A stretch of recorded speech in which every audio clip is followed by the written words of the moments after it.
Hello guys, good evening. Ngasi anoba video amaga loinena ai khoi haitare khoi muk lae. Kaina tawne hangai khoi thabak chinbagi video namba muk sang udraba ko do ngasi na khara ngasi Saturday oi hang holiday laibagi ngasi di video je nammage na namamne mayam chinau mayam na ju video thagalo haibuda do ngasi chicken thongani chicken ngasi anoba style ne thongdoi je adagi mango shake amaga mango silere mango shake sem na ba aduga kena tawrage khoi thong do kamai thong do na duma ano recipe ne ye ado mayam yeng minarase kamai thong hai do thong ba di mayam thong da mu kena tawrage ulage khoi fast process da keno ne hana si tilo ke si square ga slice to ni am pam pana aduga mai fry to do male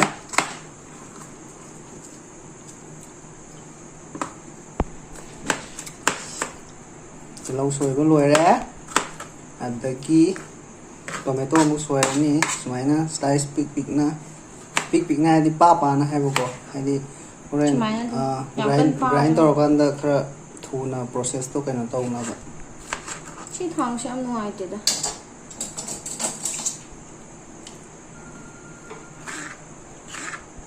nó có số cái không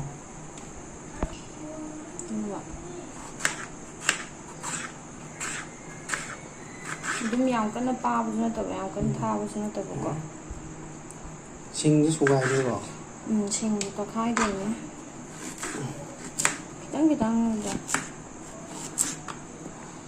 yang cái nó tao mà pun thao đó rồi đó rồi tao khai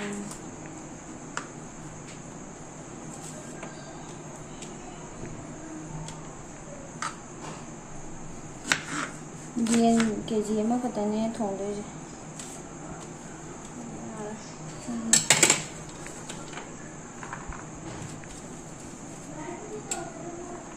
này qua từ điều như đó trong xe ai cái này đâu vậy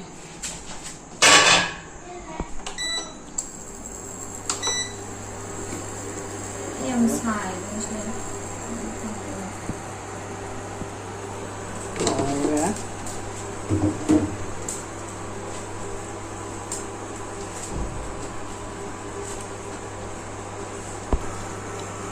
đi thau xa đấy đi hấp dẫn rồi đấy mà xí dẻ lâu dễ nhưng mà không được lột phê thì là cái câu bị nó mà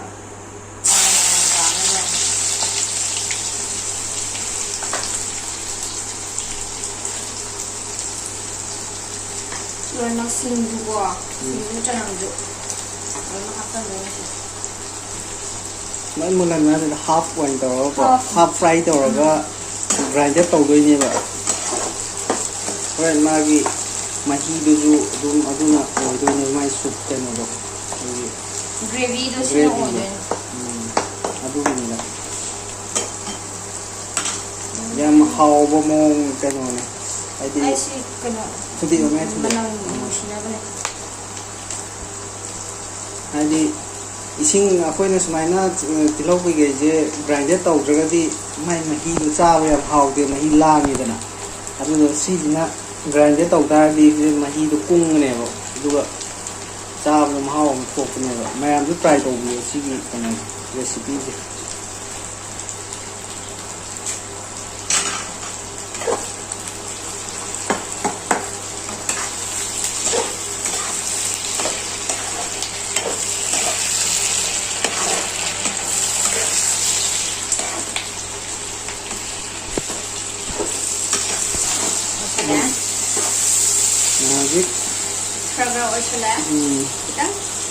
kita brown đây đang lấy khăn là bên nhà brown đây color kita làm là cái nó còn lúc mình thành đông nó thì vậy chị half fry rồi không mình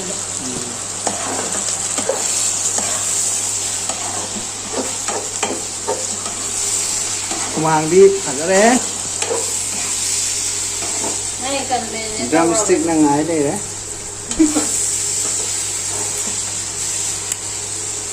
मेरे महबूब मेरे सनम wow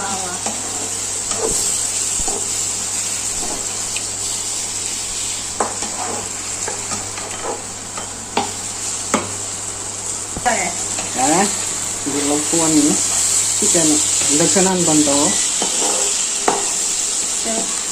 ꯀꯩꯅꯣꯒꯥꯁꯦ ꯆꯅꯝꯒꯥꯁꯦ ꯈꯔ ꯈꯔ ꯃꯥꯒꯤ ꯁꯤ ꯌꯥꯝ ꯍꯥꯎꯗꯕ ꯃꯇꯥꯡꯅꯦꯕꯀꯣ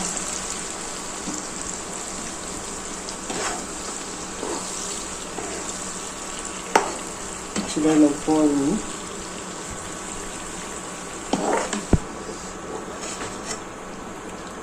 Ha? Sila kare? Wait. Try ito po ni.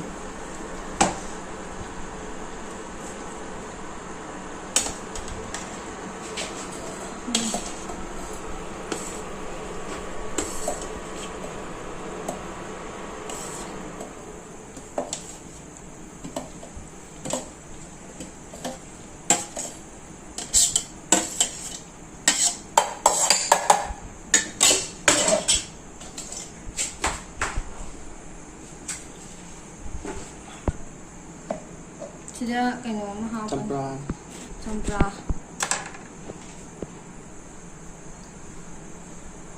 Ay, tangkhain ka tani ko sumbin niya. Si grind ko to this.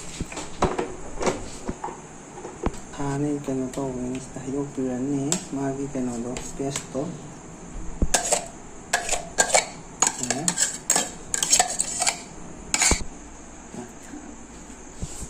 Ay, marang hakadam zindo. Siya ma.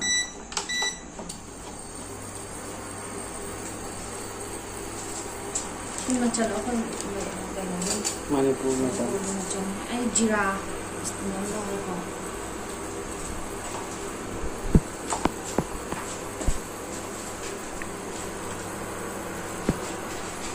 Yang thu to, yang thu ka do. Telur, laji.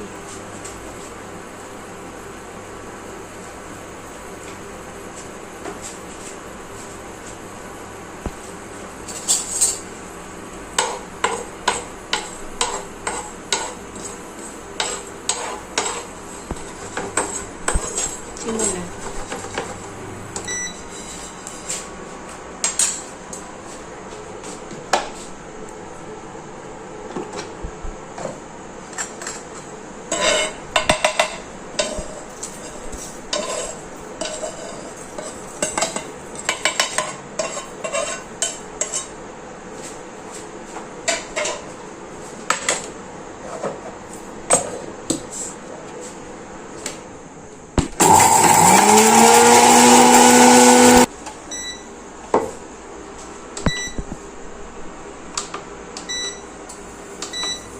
Ay, ngasagi, tumarong tao dito niya ba?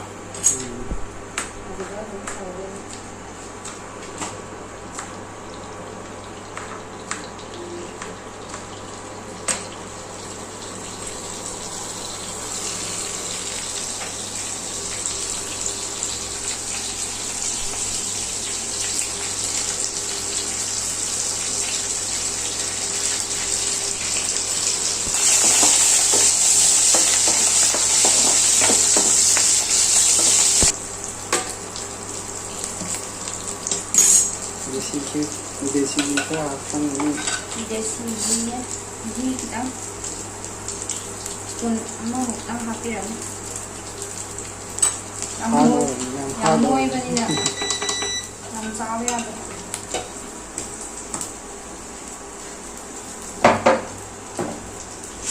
Chicken hajan biryani.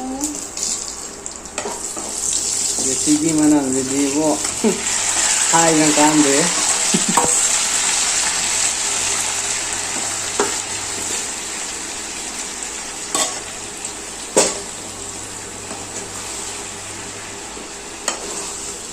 Ku trao de. Anh tròn có anh.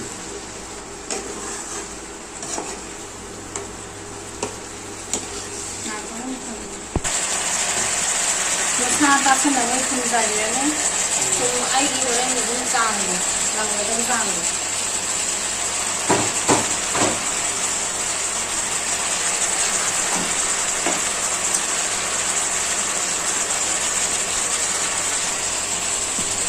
Mo happy na rin sila.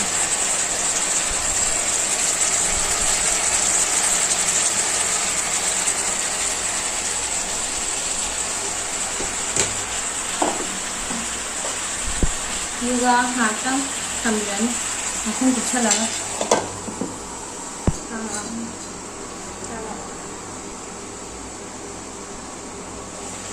ꯑꯩ ꯍꯧꯖꯤꯛ ꯁꯦꯝꯈꯤꯕ ꯃꯔꯨ ꯃꯔꯥꯡꯗꯣ ꯃꯔꯨ ꯃꯔꯥꯡ ꯃꯤꯛꯆꯔꯗꯣ ꯍꯥꯞꯆꯤꯟꯕꯤꯔꯅꯤ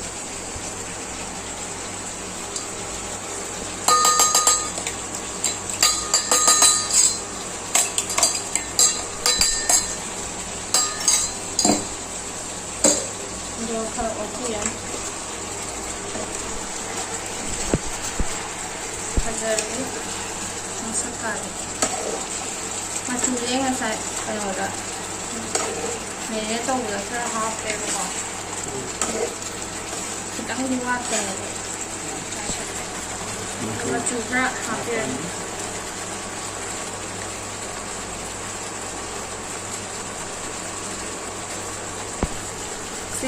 ꯁꯤꯗ ꯃꯣꯔꯣꯛ ꯑꯉꯥꯡꯕ ꯑꯃ ꯃꯅꯝꯒꯤ ꯅꯨꯡꯁꯤꯅꯕ ꯌꯥꯔꯦ ꯑꯗꯨꯗꯤ ꯁꯤ ꯊꯨꯝꯖꯤꯜꯂ ꯊꯝꯈ꯭ꯔꯁꯤ ꯉꯥꯏꯍꯥꯛꯇꯪ ꯁꯤ ꯑꯩ ꯉꯁꯥꯏ ꯁꯦꯝꯈꯤꯕ ꯀꯩꯅꯣꯗꯣ ꯍꯥꯞꯄꯅꯈꯤꯕ ꯄꯦꯁꯇꯣ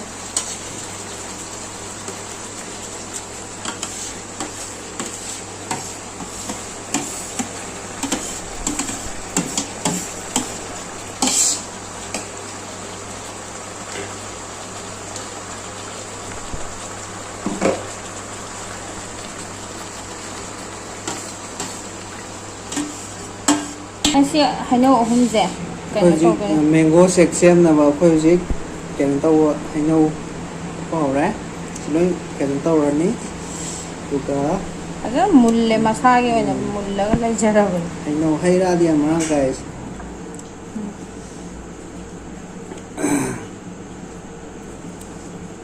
ꯏꯁꯥꯅ ꯄꯥꯝꯖꯕ ꯃꯑꯣꯡꯗ ꯂꯧꯊꯣꯛꯄꯤꯕ ꯌꯥꯏ ꯍꯥꯞꯆꯤꯜꯂꯅꯤ ꯑꯗꯨꯒ siga chap manana process mayam se loima kho hapchanbirani chale yang loire hojik yam saurabani ma kai kai nang chicken masala ama ma hapchalo yare chal hapani adi am hale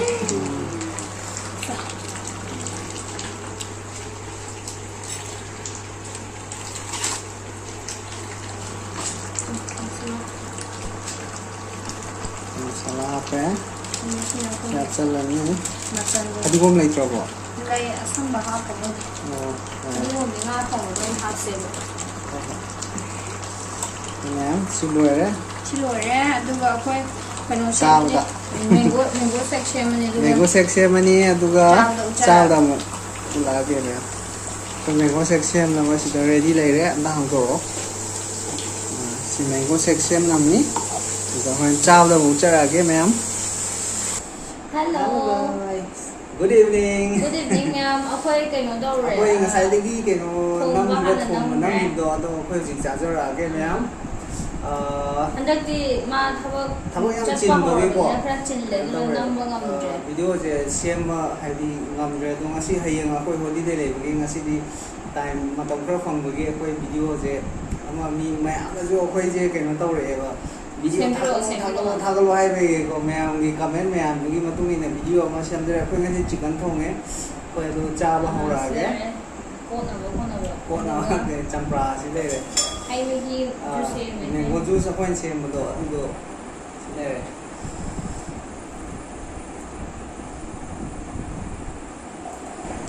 ado ma'am chaba hojrage sangdore ngasi video je sangdore thongba khara hapkrabani na ko khara sange ngasi de as gravy je ngasi ge how to jane ma'am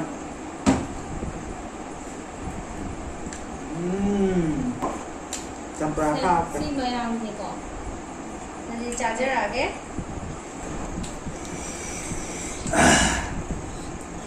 how ai ma'am how ai camera ne ela pum ne naksal hak ne rin mo pisa ai mo ki simli tat khama thu tha tha da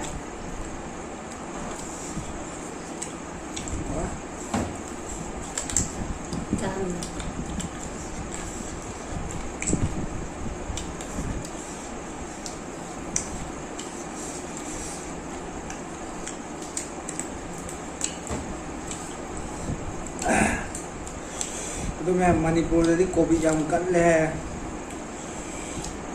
ꯆꯦꯛꯁꯤꯟꯕꯤꯌꯣ ꯃꯌꯥꯝ ꯑꯩꯈꯣꯏꯗꯤ ꯃꯅꯤꯄꯨꯔꯗꯒꯤ ꯈꯔ ꯂꯥꯞꯅ ꯂꯥꯛꯑꯕꯅꯤꯅ ꯑꯩꯈꯣꯏ ꯂꯩꯔꯤ ꯖꯒꯥꯁꯤꯗꯗꯤ ꯀꯣꯚꯤꯠꯁꯦ ꯈꯔ free ꯑꯣꯏꯔꯦꯕ ꯑꯗꯣ ꯑꯩꯈꯣꯏ ꯃꯅꯤꯄꯨꯔꯗꯤ ꯌꯥꯝ ꯀꯜꯂꯦ ꯑꯗꯣ ꯃꯌꯥꯝ ꯆꯦꯛꯁꯤꯟꯕꯤꯌꯣ ꯀꯣ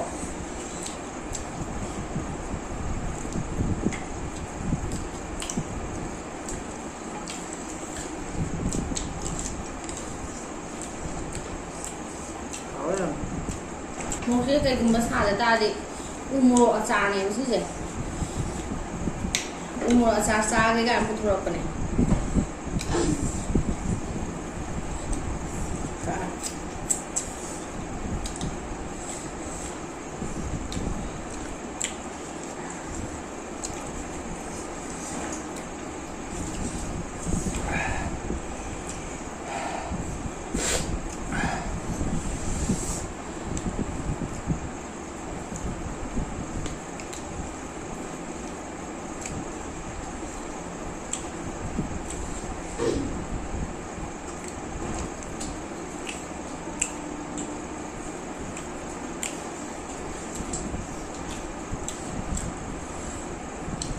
ꯌꯥꯝ ꯍꯥꯎꯒꯗꯧꯕ ꯄꯣꯠ ꯑꯃ ꯐ꯭ꯂꯦꯝ ꯃꯈꯥꯗ ꯊꯝꯃꯝꯃꯦ ꯗ꯭ꯔꯝ ꯁ꯭ꯇꯤꯛ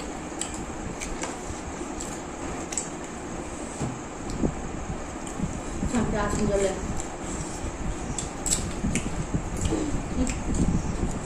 ꯋꯥ ꯋꯥ ꯋꯥ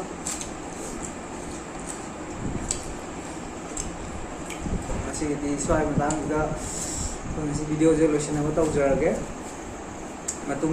ꯃꯇꯨꯡ ꯇꯥꯔꯛꯄꯗ ꯑꯃꯨꯛ ꯊꯦꯡꯅꯔꯁꯤ ꯉꯁꯤꯒꯤ ꯑꯣꯏꯅꯗꯤ ꯁ꯭ꯋꯥꯏꯗ ꯂꯣꯏꯁꯤꯜꯂꯁꯤꯀꯣ ꯕꯥꯏ ꯕꯥꯏ